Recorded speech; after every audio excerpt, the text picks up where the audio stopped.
नमस्कार। आज बात करते हैं एक बहुत ही पुरानी लेकिन आज भी उतनी ही सच्ची बात पर, जो हम सबकी जिंदगी की एक आम चुनौती से जुड़ी है, गुस्सा। सोचिए, भगवत गीता का एक छोटा सा सूत्र हमारी रोजमर्रा की बड़ी बड़ी उलझनों को कैसे सुलझा सकता है। चलिए इसी को समझते हैं। तो ये है वो मूल मंत्र, क्रोध से कुछ नहीं बनता। सुनने में कितना सीधा साधा लगता है ना, लेकिन इन चंद शब्दों में ना एक बहुत गहरी सच्चाई छिपी है। ये सिर्फ कोई सलाह नहीं, बल्कि एक तरह का कह सकते हैं प्रकृति का नियम है, और आज हम इसी की गहराइयों में उतरेंगे। तो सबसे पहले हम गीता के इसी मूल सिद्धांत को समझने की कोशिश करते हैं। ये एक ऐसा शक्तिशाली सच है जिसकी पड़ताल करना बहुत जरूरी है। अब बात आती है कि क्रोध कैसे सफलता के रास्ते में एक बाधा बनता है। यहाँ एक सवाल उठता है ना, कि अगर गुस्सा इतना पावरफुल महसूस होता है तो फिर ये हमारे प्रयासों को नाकामयाब कैसे कर देता है। चलिए देखते हैं। जरा इस पर गौर कीजिए। जब हम कोई काम शांति से सामान्य तरीके से करते हैं तो प्रयास सीधा सफलता की तरफ जाता है ना।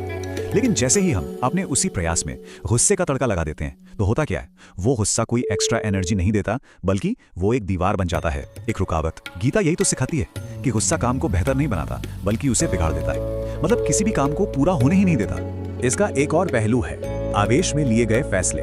मतलब जब हमारी भावनाएं, हमारा इमोशन हमारे लॉजिक पर, हमारे तर्क पर हावी हो जाता है तो आखिर होता क्या है। देखिए, ये सब शुरू होता है क्रोध से।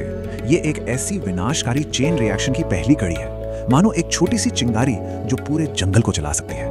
और जानते हैं इस चिंगारी का पहला शिकार कौन होता है? हमारी बुद्धि, हमारा विवेक।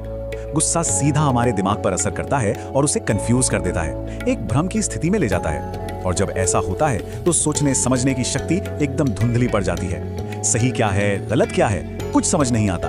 बस अपना गुस्सा, अपनी नाराजगी ही नजर आती है। तो फिर नतीजा क्या होगा? जाहिर है, जब दिमाग ही कंफ्यूज्ड हो तो उससे लिया गया कोई भी फैसला या किया गया कोई भी काम आखिर में बेकार ही साबित होगा, निरर्थक। मतलब ऐसे जोश में, आवेश में की गई कोशिशों का कोई भी पॉजिटिव रिजल्ट नहीं निकलता। तो ठीक है, अगर गुस्से का रास्ता बर्बादी की तरफ जाता है तो फिर रास्ता है कौन सा? इसका विकल्प क्या है? यहीं पर बात आती है शांति और धैर्य के मार्ग की। ये गुस्से का सबसे असरदार विकल्प है। और एक बात समझनी होगी, शांति और धैर्य का मतलब हाथ पर हाथ धरकर बैठना नहीं है। नहीं, ये तो बहुत ही पावरफुल टूल्स हैं अच्छे नतीजे पाने के लिए।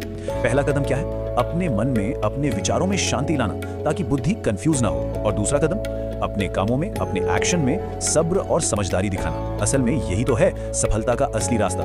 तो चलिए अब इस पूरी बात को समेटते हुए आज के लिए एक विचार पर आते हैं। सवाल यह है कि इस हजारों साल पुराने ज्ञान को हम अपनी रोजमर्रा की जिंदगी में लागू कैसे करें।